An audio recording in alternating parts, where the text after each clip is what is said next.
Let's talk about the mind of the empath and the mind of the demon when they meet.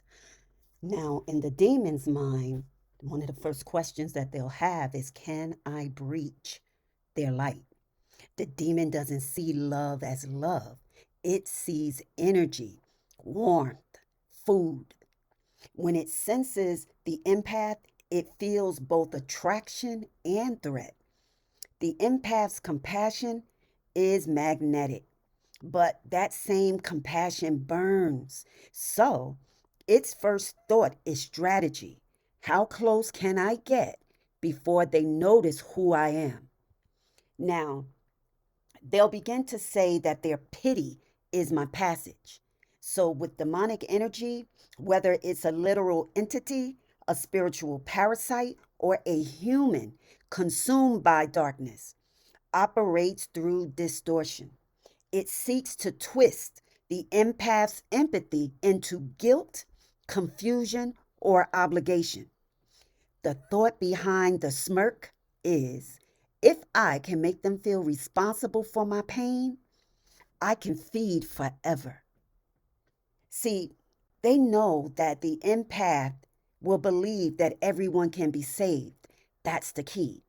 The demon studies that belief like a lock. It knows it can pick. It tests the boundaries. It tells sob stories. It mimics vulnerability. It doesn't need to win love. It only needs to win access. Once inside, it feeds through starting chaos, demanding attention, and emotional loops where you feel that you're going around and around.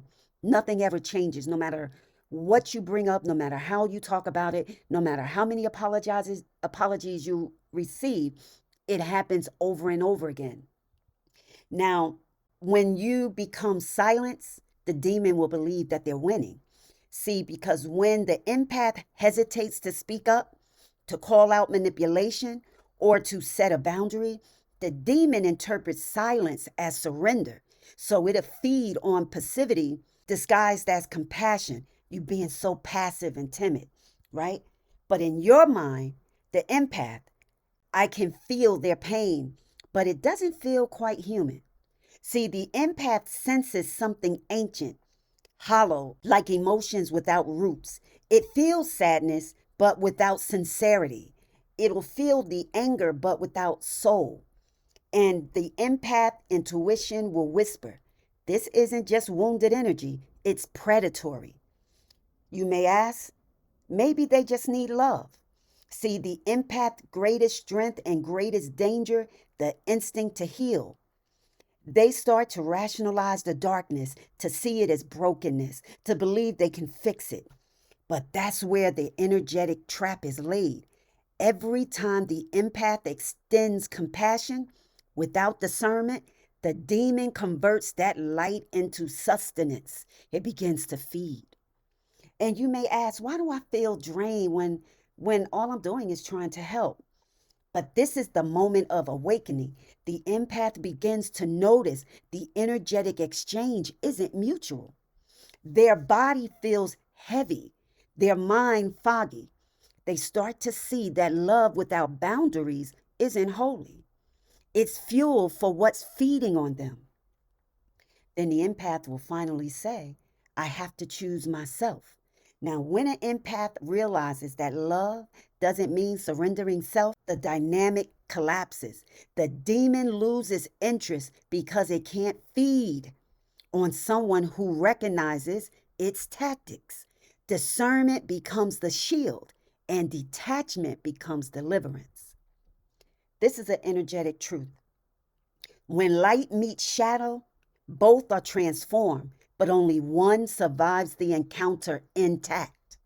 For the empath, the lesson is to stop mistaking compassion for permission. For the demon, it's a reminder that some souls burn too bright to be devoured. It doesn't start with a battle, it starts with a feeling, a pull, quiet, magnetic, dangerous even. The empath doesn't see horns or darkness at first. They see pain, they see potential. They see someone who looks like they've been through hell and just needs someone who understands. And that's the moment the portal opens because the empath leads with heart. They always do.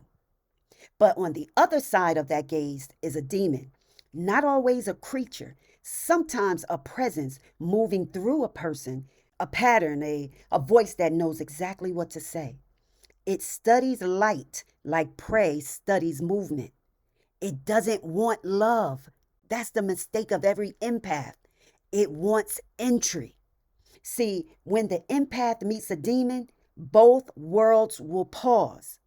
Heaven watches and darkness waits because the meeting will decide who learns faster, the light or the dark. Now, the demon thinks first. It smells compassion like blood in the water. It says, if I can twist that compassion into guilt, I'll never go hungry. It knows the empath's power isn't in force, it's in feeling.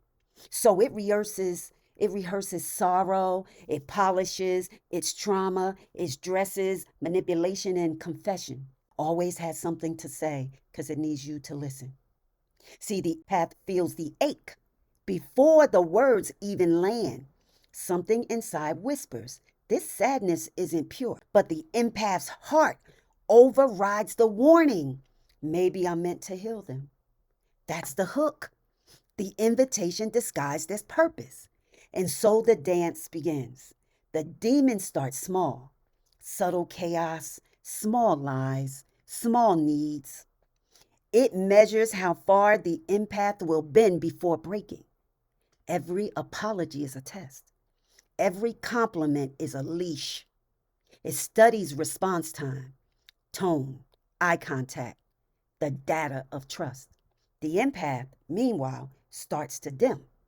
They confused exhaustion with empathy, fog with love, pain with connection. Their spirit starts carrying someone else's weight. They think they're healing them, but no, they're feeding them. That's why they feel heavy. That's why they feel the weight, because that demon is now on them feeding, right? So a demon doesn't drain by accidents, it drains by contract. And the empath, unknowingly, keeps signing the agreement every time they say, it's okay. You hurt my feelings. It's okay. You cheated on me. This okay. It's okay. You beat me. It's okay. You yell. You scare me. I'm frightened. You mistreat my kids. It's okay. You're my mother. You're my father. You're my family. It's okay.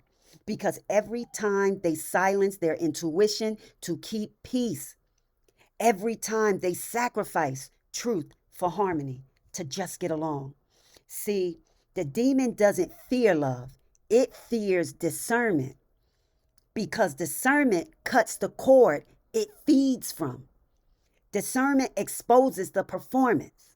So when the empath finally stops explaining the pain away, when they stop over functioning, stop rescuing, stop trying to turn darkness into light, something changes in the atmosphere. The demon feels it first. The supply stops tasting sweet. The gaze that once confronted now convicts.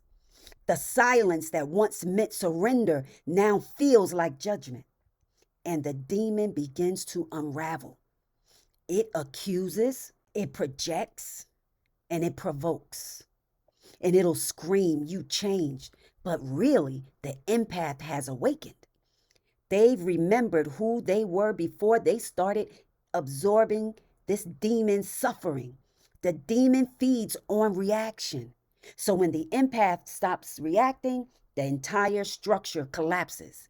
It's not a war of weapons, it's a war of awareness, and awareness always wins. Because when an empath finally understands that love without boundaries is self betrayal, the demon loses both its mask and its meal. The empath reclaims their light piece by piece through solitude, prayer, silence, and truth. They begin to feel the difference between carrying and caring, between healing and helping, between God's assignment and energetic entrapment. That's when the tables turn. The same sensitivity that once attracted demons now exposes them. The empath stops being bait and becomes a boundary. They stop mistaking pity for purpose. The demon, stripped of access, must face its own emptiness because light it can't consume becomes a mirror it can't stand. And so it'll flee, not because it's defeated, but because it's revealed. For the empath, the victory isn't in revenge, it's in clarity. The gift of finally knowing that not every wounded soul wants to be healed, some only wants to feed. And not every cry deserves an answer. Some are echoes of entities that thrive in endless empathy loops. So if you're listening to this and you've ever loved someone who left you empty, someone whose chaos always seemed to follow your peace, understand this. You weren't weak. You were bright. You were chosen to learn discernment the hard way. Now you know what you carry. Now you know that compassion without wisdom is a doorway, and wisdom without compassion is a wall. The balance is sacred. When an empath meets a demon, it's never just about survival. It's initiation. It's the training ground where light learns how to protect itself without closing off, where kindness evolves into power, and where love learns to seek in the dark. Because the most dangerous empath is the one who's already seen hell and came back shining anyway. Stay covered, stay conscious, stay undefeated. I'll see you on the next one. Bye-bye.